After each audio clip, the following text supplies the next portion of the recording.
Hey y'all! Today we're making a classic Thanksgiving Day side dish with a bit of Creole and Cajun flair, Southern cornbread dressing, and giblet gravy. So let's get started. First, our cornbread. Mix together some cornmeal, some self-rising flour, a bit of baking powder, some table salt, and some baking soda. We want to mix the dry ingredients together really well. This is not a cornbread that you would serve as a side dish. The ingredient ratios make for a semi-dry, flat, dense, really rustic cornbread that we use only for making dressing. Now make a well in the dry ingredients and add our egg and water. Mix these to combine.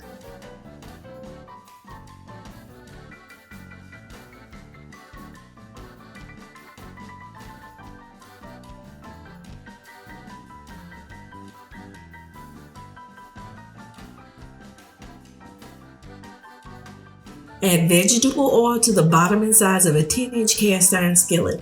Then pour in the cornbread batter.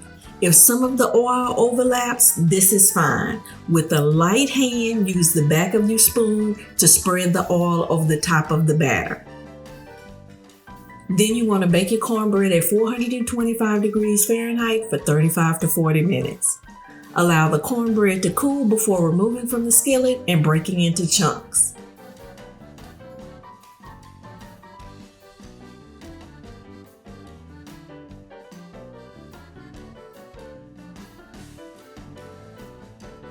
Move the chunks to a bowl and continue to break the cornbread into smaller pieces. Once that's done, we want to set the bread aside and we start our seasoned stock. We start with some homemade chicken stock. Commercial if homemade is not available. I'll link the video for our chicken stock on screen as an end card or in the description box. To the chicken stock, we add some shallot. Shallots provide both our onion and garlic flavor. Some bell pepper, celery, bay leaf, certified Creole seasoning, and some salted butter. You want to cover and bring to a rapid simmer until the veggies are soft and translucent and the flavors have melded. This takes about 15 to 20 minutes. Now let's add some toasted French breadcrumbs to our cornbread bowl. This is not a sponsored video. I'm just showing what we use. This is a readily available brand in our area. If you can't get French breadcrumbs, lightly toast some white bread or a few pieces of sliced French bread the night before and use your food processor the next morning to make you breadcrumb. Then to the bread, we start adding our seasoned stock. Start with half of the stock and mix in. You'll feel the cornbread begin to loosen. Keep adding stock a bit at a time until you have the cornbread the consistency you like. In the Creole and Cajun tradition, there should be no chunks of cornbread in the dressing. The dressing should be moist with a bit of browning on the top, and it should be able to stand up against the gravy. Ingredients, measurements, and links to seasoning, if you're interested, will be in the description box.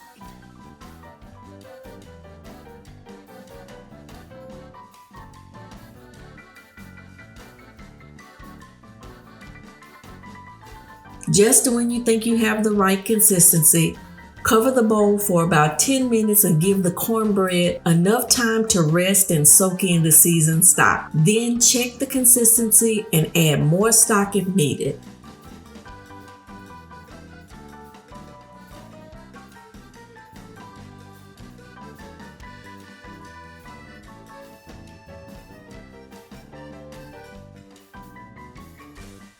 Don't forget to remove your bay leaves.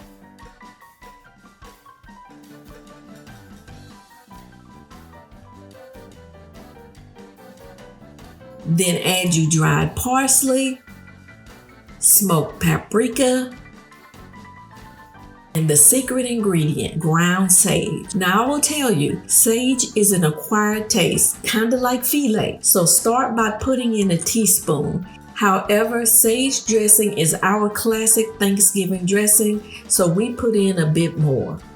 Then you want to mix all together and check the consistency. See, it's moist but holds together. Give it a taste at this point and make sure it's what you want. Now, we add a slightly beaten small egg to help the dressing stand against the giblet gravy. This is just how we were taught. But as you can see, if you don't use the egg, the dressing will still hold together nicely. And then transfer to a casserole dish. Seal the edges and smooth the top or design the top however you like. Then cover with foil, but make sure the foil isn't touching the top of the dressing. You want the foil snug around the edges of the casserole dish, but leave a bit of space for the dressing to inflate a bit. And then bake at 350 degrees Fahrenheit for 1 hour. Uncover and bake an additional 10 to 15 minutes until the dressing reaches the desired brownness on top. The total cooking time should be between 70 and 75 minutes. This should give you a nicely brown dressing that's moist and scoopable. For the giblet gravy, get our heart, liver, gizzard, and neck. For some reason, we didn't get a heart, but that's okay. Add the giblets to a saucepan with some shallots, some bell pepper, Creole seasoning, and water. And you want to allow to simmer until the gizzard becomes tender. This takes about 40 minutes or so. Separate the fat from the drippings. Then in a blender or food processor, add the turkey drippings and fry, or whatever bird you're using, you want to collect the drippings and fry. We also add our giblet stock. The drippings to stock ratio is 1:1. So this is 1 cup of turkey drippings and 1 cup of giblet stock. The processor or blender will break down the liver, gizzard, and heart, but you need to pick the meat off the neck.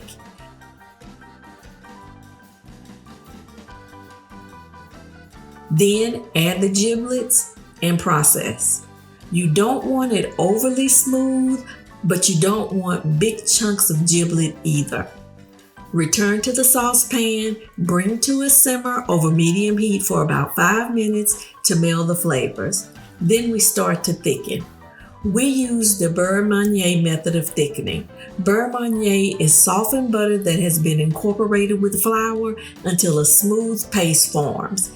This is the demonstration from our roasted pork with gravy au jus video. The ratio of butter to flour is 1:1. This is a total of 2 cups of liquid, so it will take roughly 1.5 to 2 tablespoons of the manié to achieve that thick giblet gravy consistency. So mix the manié in a bit at a time until dissolved and allow it to simmer about 5 minutes to cook the flour and allow the thickening to happen. That way you can see if you need to add more. Once you've gotten to the consistency that you like, add in some black pepper and allow it to simmer for a final 5 minutes. Then pour your gravy into the gravy boat for service. And there you have it. Classic Southern cornbread dressing made with sage and giblet gravy thickened using a beurre manié. Traditional Creole and Cajun flavors and technique. If you enjoyed this video, please like and consider subscribing. We'd love to have you as a part of our Creole and Cajun cooking community. Give this good loving from the oven cornbread dressing and giblet gravy a try. And remember, when you mix a little bit of Creole with a little bit of Cajun, that's good eating. See y'all next time.